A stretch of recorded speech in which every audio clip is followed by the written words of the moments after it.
नमस्कार पूजा पद्धति क्रियाकर्म चैनले सकल दर्शकबृंदদের स्वागत জানিয়ে शुरू করছি। आज सोमवार सोमवार এই দিনটি আমরা ভগবান শিবের দিন হিসেবে জানি। ভগবান শিবের বিভিন্ন মন্ত্র স্তোত্রের মধ্যে অন্যতম হলো শিব রুদ্রাষ্টকম। এই স্তোত্র পাঠ করলে শত্রুদের পরাজিত করতে পারেন, পাশাপাশি সমস্ত ধরনের সুখ সুবিধা এবং সমৃদ্ধি লাভ করা সম্ভব। এই স্তোত্র পাঠ করলে শত্রুদের পরাজিত করা যায়। সুখ সমৃদ্ধির জন্য এই স্তোত্র পাঠ করতে পারেন। রামও যুদ্ধে যাওয়ার আগে এই স্তোত্র পাঠ করেছিলেন। হিন্দু শাস্ত্র মতে শিবের পূজা করলে ব্যক্তি শীঘ্র আরোগ্য সুখ সমৃদ্ধি লাভ করেন। পাশাপাশি এও মনে করা হয় যে ব্যক্তি শিবের আরাধনা করে তার জীবনে কখনো গ্রহের নেতিবাচক প্রভাব পড়ে না, কারণ শিব হচ্ছে ভোলানাথ, তিনি খুব সহজে প্রসন্ন হন। তাকে প্রসন্ন করার জন্য শাস্ত্রে এই ধরনের বিভিন্ন স্তোত্রের উল্লেখ পাওয়া যায়। তার মধ্যে প্রধান হলো শিব রুদ্রাষ্টকম। আসুন এই শিব রুদ্রাষ্টকম পাঠ করি, সকলে শ্রবণ করুন।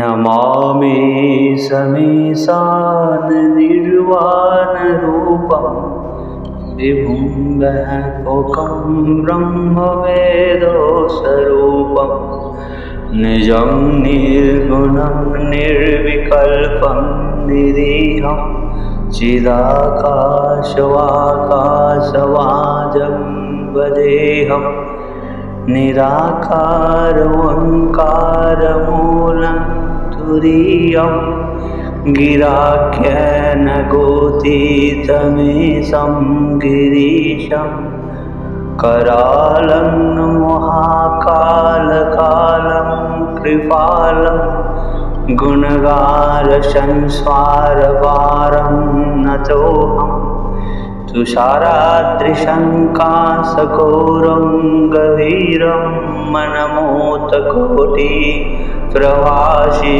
शरीरं स्फुरत्मौलिकलल्ली निचारुगङ्गा लसत्वालवालेन्दुकण्ठे भुजङ्गा चलत्कुण्डलं भूषणेत्रं विशालं प्रसन्नाननं नीलकण्ठं दयालं मृगाधीशचर्मं वरमुण्डमालं प्रियो शङ्करं सर्वनाथं भजामि प्रचण्ड प्रकृष्टं प्रलब्धं परेशम् अखण्डं अजङ्गमाणकडी प्रकाशं त्राशूलनिर्मूलनं शूलपाणिं भजेऽहं भवानीपतिं भागगम्यं